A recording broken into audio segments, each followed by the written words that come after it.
Hello friends, good morning. Welcome back to my channel Megha দুনিয়া। তো তোমরা সবাই কেমন আছো? আশা করি ভালো আছো, সুস্থ আছো। আমরাও ভালো আছি। তো দেখো, সকালের কাজকর্ম আমার হয়ে গেছে, সব মেজে ঘষে একদম রেডি। কিচেন পরিষ্কার করা হয়ে গেছে।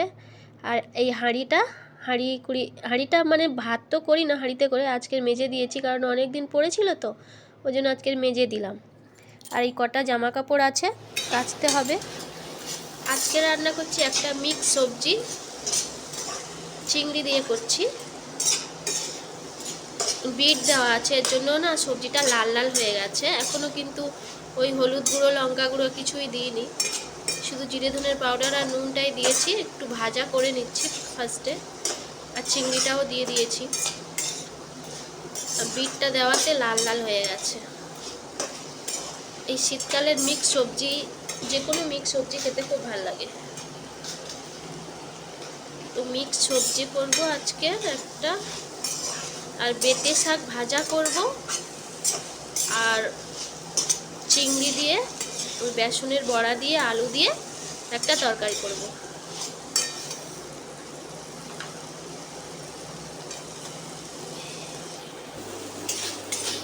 আর এদিকে বেটে শাকটা ভাজছি, আজকে শুধু আলু দিয়েই ভাজবো। আজকে আর বেগুন টেগুন কিছু দেবো না, শুধু আলু দিয়েই ভাজবো। শাকটা দিয়ে দিয়েছি, শাক, টমেটো, পেঁয়াজটা এখন দিইনি, একটু পরে দেব। একটু ভাজা ভাজা হয়ে যাক, কাঁচা কাঁচা থাকবে তো ওর জন্য। এবারে পেঁয়াজগুলো দিয়ে দিলাম। এদিকে জল চালিয়েছি, জলের আওয়াজ হচ্ছে।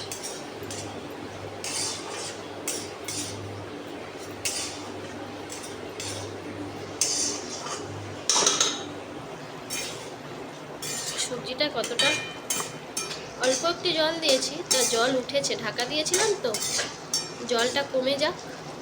বাকিও আছে এখনো।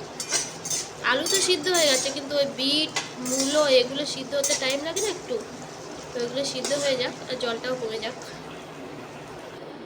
ব্যাস, সবজিটা হয়ে গেছে। আমি নামিয়ে নিয়ে এসেছি যদিও, একদম হয়ে গেছে। তো আর ধনে পাতা দিয়ে দিলাম। আমি ধনে পাতাটা একদম লাস্টে দিই, মানে আমি দিয়ে আর ফোটাই না, এই গরম থাকতে থাকতে ধনে পাতাটা দিয়ে ঢাকা দিয়ে রাখি, তাহলে সেন্টটা ভালো হয়। ব্যাস, রান্না আরেকটা বাকি আছে। সবজিটা হয়ে গেল, আর মেথি শাকটাও হয়ে গেছে। এই যে মেথি শাকটাও, আমি খালি মেথি মেথি করে যাচ্ছি। বেতে শাক, খালি শুধু মেথি মেথি মেথি। বেতে শাকটা হয়ে গেছে, এদিকে সবজিটাও হয়ে গেল, আর চিংড়ি দিয়ে ও বেসনের বড়া দিয়ে ওই রান্নাটা বাকি আছে। এখন আমি মটরশুঁটি ছাড়াতে বসেছি। পাগলা নিয়ে এসেছিলো, প্লাস্টিকে রয়েছে, ওই জন্য মটরশুঁটিগুলো এখন ছাড়িয়ে রেখে দেবো। তারপরে তরকারি কিছু তো করতে হবে, তো ওই জন্য আমি বসে বসে মটরশুঁটি ছাড়াচ্ছি।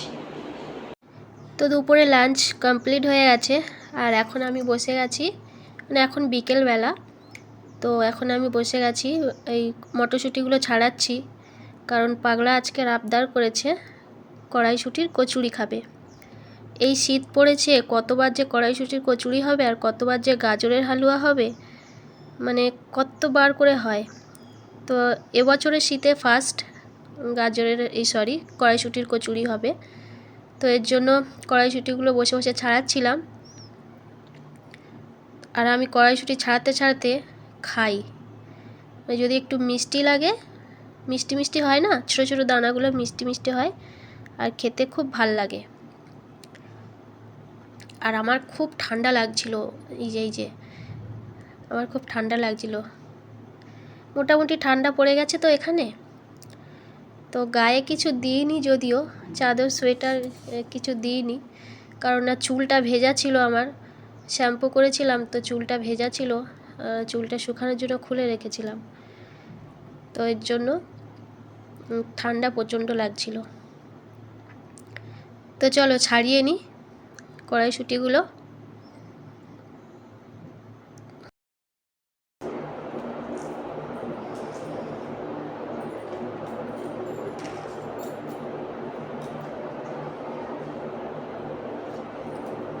মিষ্টি আছে।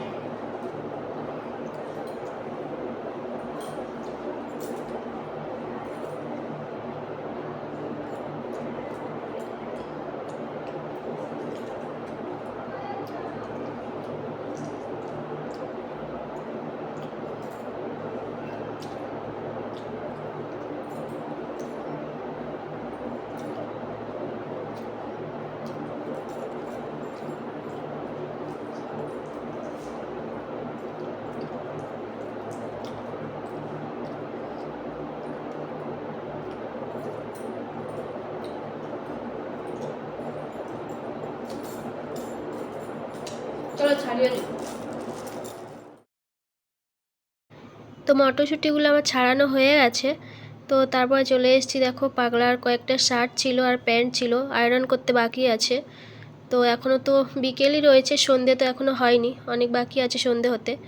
তো ওর জন্য ভাবলাম যে পাগলার শার্ট আর প্যান্টটা আয়রন করে দিই, না হলেও কালকের পরে যাবে, চলে যাবে, এরকম কোচকা মোচকা পরেই চলে যাবে।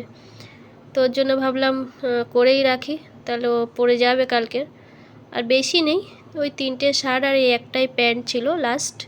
শার্ট 3টে তো আগেই করা হয়ে গেছে, তারপরে আমি ক্যামেরাটা অন করলাম। আরও 2-3টে শার্ট কাচতে হবে, কেচে আবার ওগুলো করতে হবে। আজকের কম আছে, নইলে একসাথে 5টা-6টা করে করি, আর আমার কোমর প্রচণ্ড যন্ত্রণা হয়, এরকম নিচু হয়ে হয়ে করতে হয়, তো ওর জন্যে। তো যাই হোক, একদম হয়ে গেল। প্যান্টের মধ্যে তো একটাই ছিল শুধু। তো আয়রনটা আমার করা হয়ে গেল, ব্যাস হয়ে গেছে। গুছিয়ে রেখে দিই। গুড ইভিনিং বন্ধুরা। তো দেখো সন্ধে হয়ে গেছে। দেখো কেন বলছি, তোমরা দেখবে কি করে, জানলা তো বন্ধ করে রেখেছি। তো যাই হোক, এই জাস্ট সন্ধে হলো। ওয়েস্ট বেঙ্গলে তো অনেক তাড়াতাড়ি সন্ধে হয়ে যায়, 4:30-5টার দিকে সন্ধে হয়ে যায়। এখানে অত তাড়াতাড়ি হয় না, এখানে ওই 6:30-7টার দিকে হালকা হালকা অন্ধকার হয়, তারপরে তো রাত আস্তে আস্তে বাড়তে থাকে। তো জাস্ট সন্ধেটা হয়েছে, আর এবারে সন্ধে দেব। সন্ধেটা দিয়ে তারপরে যাব কিচেনে। কড়াইশুঁটির কচুরি পাগলা খাবেই খাবে, তো আজকের কড়াইশুঁটির কচুরি করব, একটু ঝামেলা থাকে। তো ফার্স্টেই আমি আলুটা ভালো করে ভিজিয়ে রাখবো, কারণ না প্রচণ্ড মাটি, নতুন আলু তো প্রচণ্ড মাটি থাকে, ভিজিয়ে না রাখলে না মাটিগুলো যায় না। তো কিছুক্ষণ ভিজিয়ে রাখবো, তারপরে আলুটা সিদ্ধ বসিয়ে দেবো, দিয়ে আমি বাকিগুলো করব, বাকি কাজগুলো। কড়াইশুঁটিটা পেস্ট করতে হবে, পুর বানাতে হবে, আর এই রেসিপিটা আমি আলাদা করে দিয়ে দেবো ব্লগে, একটুখানি দেখাবো, পুরোটা দেখাবো না। তো চলো কিচেনে যাওয়া যাক। ফার্স্ট আমি সন্ধ্যাটা দিয়ে নিয়ে তারপর স্টার্ট করব। তো চলো।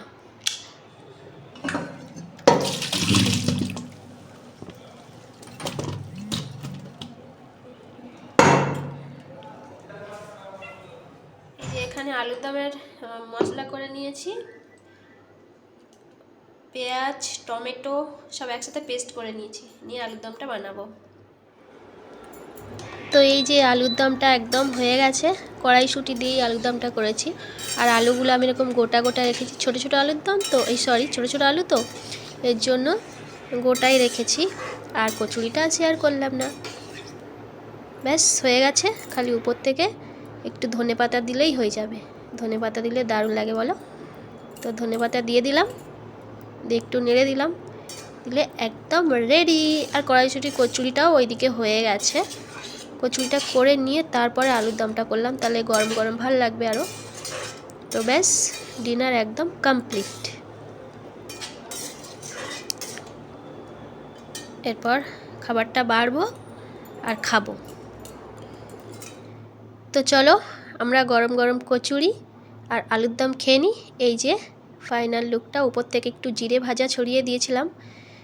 তো আমার ব্লগটা তোমাদের কেমন লাগলো অবশ্যই কিন্তু কমেন্ট করে জানাবে, ভালো লাগলে একটা লাইক করে দিও। আর নতুন বন্ধু হলে আমার চ্যানেলটি সাবস্ক্রাইব করে পাশে থাকা বেল আইকনটি ক্লিক করে নোটিফিকেশানটা অল করে দিও, যাতে আমার পরের ভিডিও সব থেকে আগে তোমার কাছে পৌঁছে যায়। আর নতুন বন্ধু পুরনো বন্ধু সবাইকে অনেক অনেক ভালোবাসা। সবাই ভালো থাকবে, সুস্থ থাকবে। আর আমি একটু কচুরিগুলো উল্টে পাল্টিয়ে দেখিয়ে দিচ্ছিলাম, কত সুন্দর হয়েছে দেখো, দারুণ দারুণ হয়েছে। এরকম ফুলকো ফুলকো কচুরি আর নতুন আলুর দম ডিনারে থাকলে ডিনারটা একদম জমে যায়, তাই না? তো ব্যাস, ডিনার সাজিয়ে দিয়েছি। তো এরপর আমরাও খেয়ে নিই আর তোমরাও খেয়ে নাও। তো এখনকার মতো টাটা।